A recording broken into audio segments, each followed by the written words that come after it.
Hello everyone, welcome to the first results episode of Round 1. First off, here's a completed version of the players diagram showcased in episode 0, updated to include the remaining 8 members of the preemptive roster. In addition to these 27 players, 46 people decided to try for one of the remaining 3 spots as a walk-on. That means that a total of 73 players submitted responses to Round 1. Thank you to everybody who joined and to everybody who's watching. I'm pretty happy with that number, and it's definitely going to make the competition tough. Before we get into the meat of the video, let's do confessionals. In case you missed it, I'm letting all-stars as well as walk-ons who supervote submit short confessionals for me to read before I present results.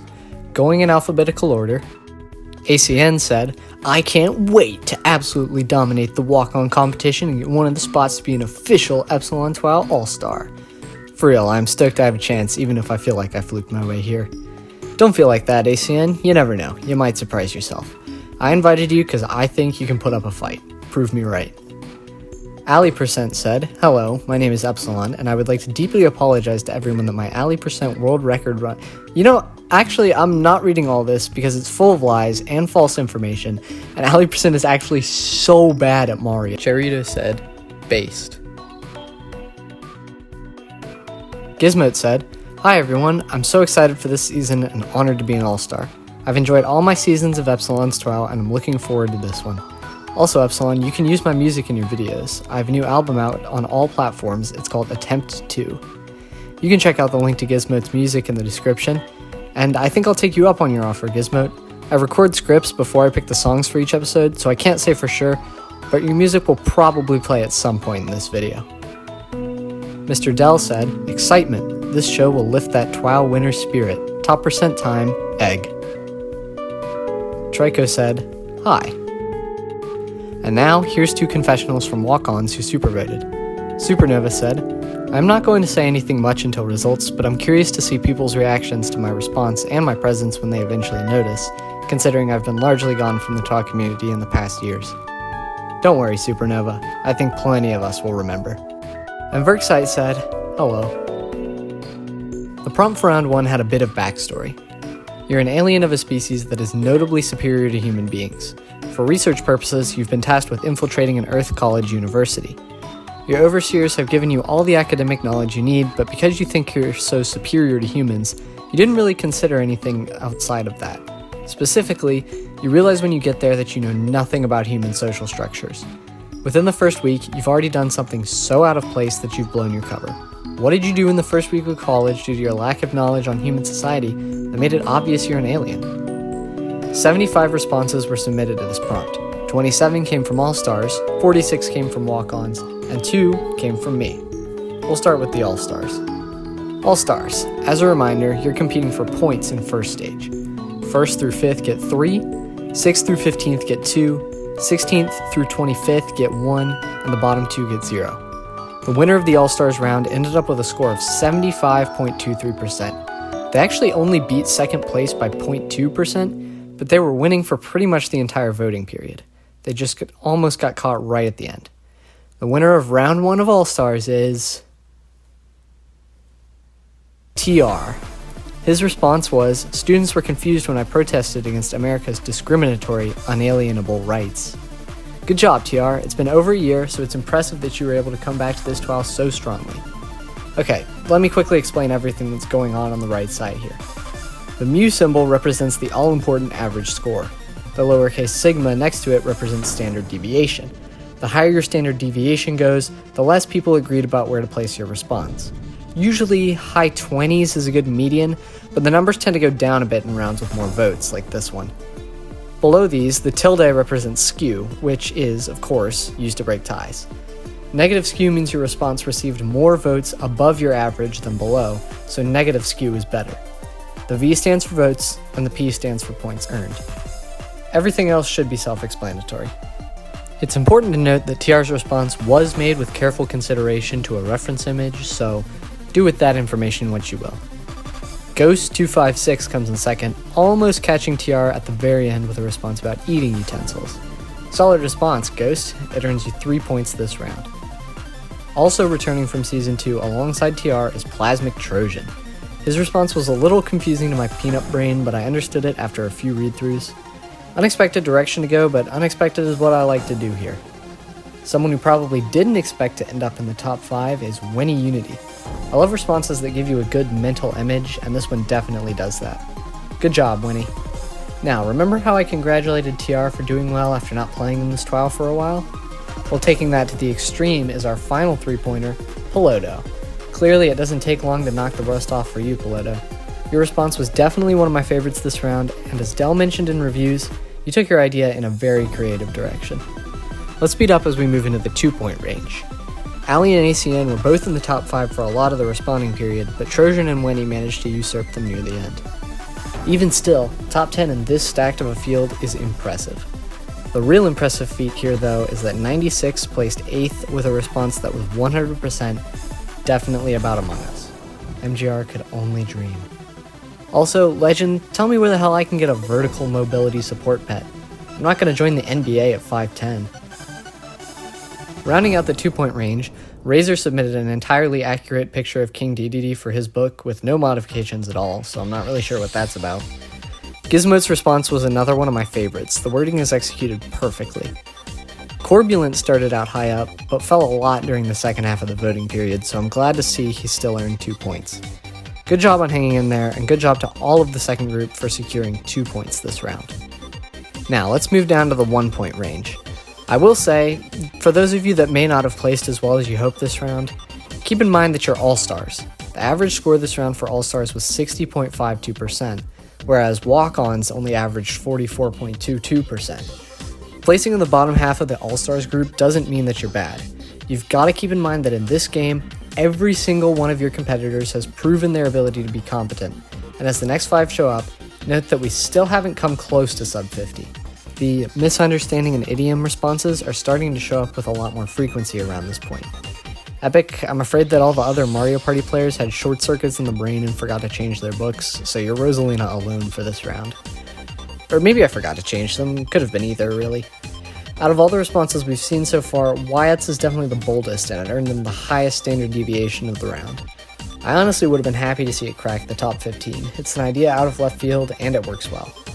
In 17th and 18th, Ironic introduces the season winner gang, while Cyclonic completes the IRL gang. Here's our next 4 1-pointers. I expected y'all to be good, but we're at 24th and still entirely above 50%, even with a lot of talented walk-ons. This is a pool of hungry sharks waiting for whoever joins from the walk-on side. I guess these responses, with the exception of subtleties, either didn't stand out quite enough to do super well, or maybe misunderstood the prompt a little bit. Subtleties suffers from this especially. I feel like sometimes people glossed over the fact that the prompt states that you've been given academic knowledge as the alien. With that, you might naturally have knowledge of the states of technology and society on Earth, since that's what you'd be taking classes on. Still, these are some solid responses, and you're all walking away with a point either way. Only one more person will move into round 2 with 1 point, and that person is Trico. Unfortunately, Gray and X-Naut fall short. Gray went with a homonym approach, which just missed out on sub 50. As for X-Naut, I honestly don't know why you were blasted so badly. I guess maybe your response was a bit vague, I don't know. For what it's worth, if the All-Stars leaderboard and the Walk-Ons leaderboard had been combined, you both would have lived under a normal 20% elimination rate by quite a few spots. And with that, we finished the All-Stars. Congratulations to all of you on a strong overall performance out the gate. I'm even more excited for this season now after seeing that you're all showing up with your best. Now let's move to the walk-on section. Since you're all aiming for the top 3, we'll instead be starting from the bottom of the leaderboard here, just to create some extra suspense, you know? Before we do that though, I'd like to briefly mention something I feel I haven't yet made clear. The 3 walk-ons who successfully join the game after round 3 will need points for second stage too. So first place in SR total will earn 7 points, second place will earn 5 points, and third place will earn 3 points. So there's more motivation to aim as high as you can. The full leaderboards take a while to make, so y'all just get the single row treatment, sorry. The bottom 6 had some typical round 1 responses, you know, guns, germs, and Among Us. They're staples. Chip's response reminds me of the book Frankenstein, which I just read. Unfortunately, Chip isn't Mary Shelley. Before I scroll up to 38th place, let me put on some appropriate music. It's calming to know that some things will never change, isn't it? Moving up, Mandaluskaya, I think that's how you say it, actually jumped 10 whole spots in the last few hours of voting. That's baffling to me, since I don't understand their response at all. I think this part of Envy's response is gibberish. People were saying it might be Dutch during voting, but I haven't seen anyone actually translate it, and Google Translate isn't spitting anything out. Dude's response is so goddamn funny, and I don't know how he managed to beat so many people with it. Amogus runs in the family, I guess. Scientists should get on researching that. Meanwhile, Michael is the first person who didn't lose to all 27 All-Stars in raw score. Good job on doing that. I think Dothan's response was underrated. I'm kind of disappointed to see it all the way down here. As we move above 40%, I'd like to point out Noef, who was in the top 10 early, but fell all the way down to 24th in the final results. Unfortunate, but let it be proof that you for sure have potential. Now, I have bad news for everyone who's been revealed so far. You all lost to Joe. I almost broke 50, man, come on. I do have to admit, though, that I swiped the idea from ACN since he didn't have the balls. That response was more controversial than Wyatt's in the All-Stars leaderboard, but it was still less controversial than our most controversial response out of all the leaderboards this round, Fatty Building Mans. I think you can see why. TTYD is the first person to crack 50%, meaning that only 39% of walk-ons managed to avoid being sub 50. Also, Verksite made a version of their book with my black and white color scheme. I think it looks really cool. There's an interesting parallel between TTYD and Squirrel here. They had the same idea, but TTYD went for a simpler, easy-to-understand approach, while Squirrel used more roundabout wording and implied his joke. Given the fact that they ended up 0.17% apart, I'd say voters didn't think too much about the difference. Navy's response is the first single-line response since 36th place. Unfortunately, it's also the last one. Concision will always be a dying art, it seems. MGR really held himself back this round and actually didn't submit an Among Us response for the third TWOW mine in a row. Shockingly, that actually helped his score. Now at this point, 10 people are left to place.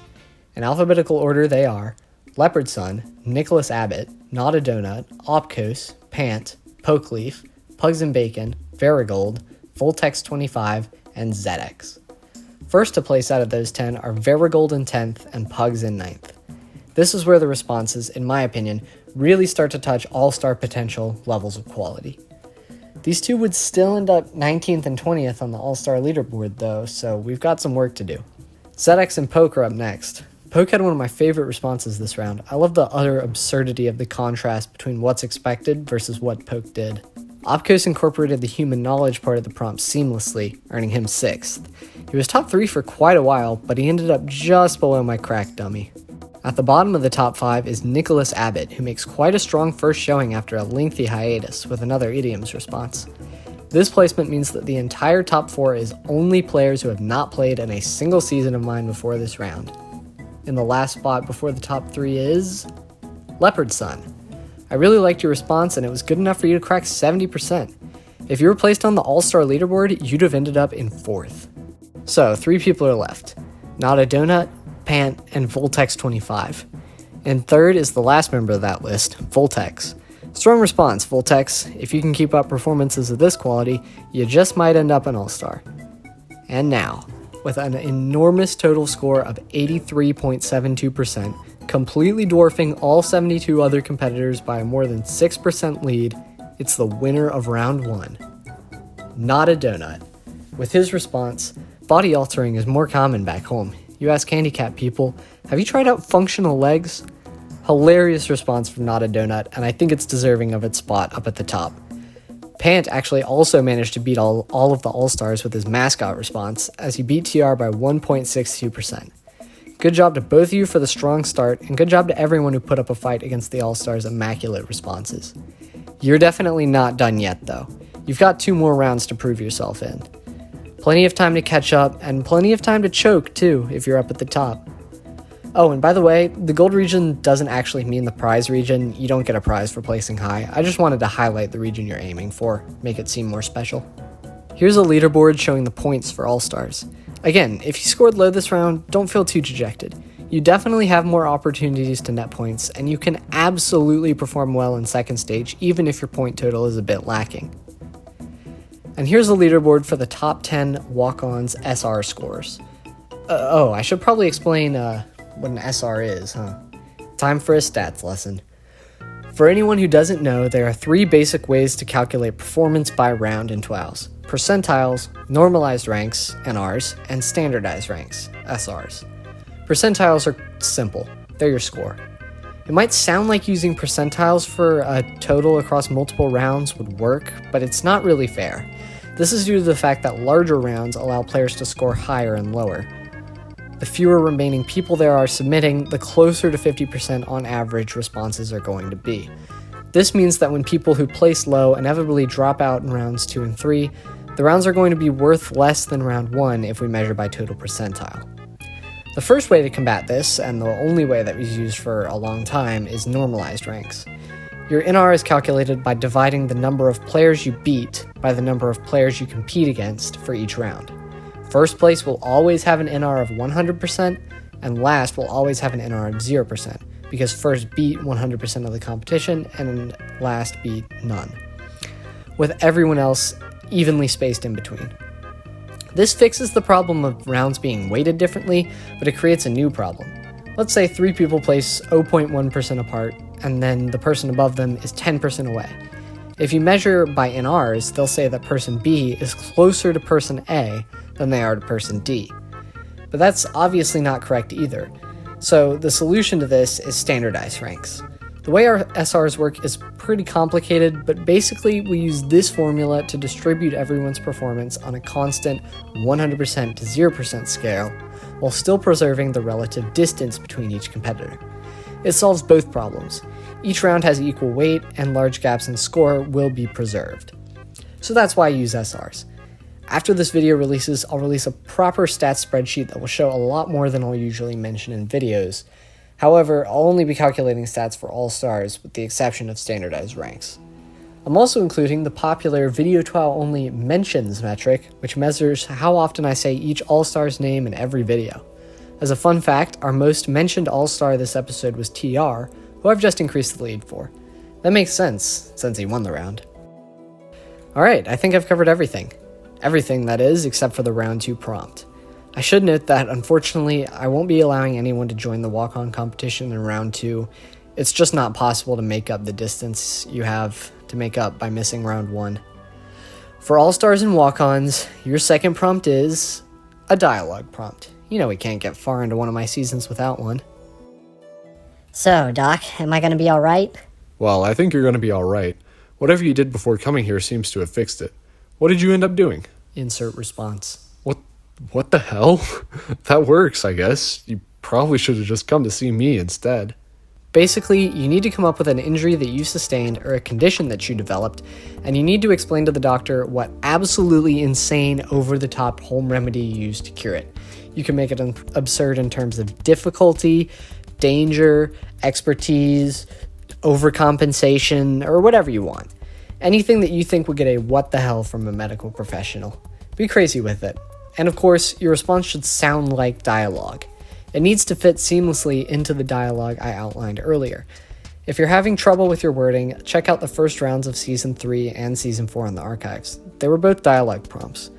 Basically, the most important thing is that you need to make sure your response sounds like something that could come out of someone's mouth, and not just verbose, TWOW, garbage, jargon, whatever. Send your response, which must be 100 characters or fewer, to Epsilon by whatever deadline I put on the screen, I guess. I record my voice lines before I edit, so it could be whenever, depending on how long editing this video takes me. Nobody has a DRP, so best case scenario, we get 73 responses from 73 people. All-stars are still competing for the same point range, and walk-ons are still competing for a high SR total. Thank you for watching, and good luck in round 2.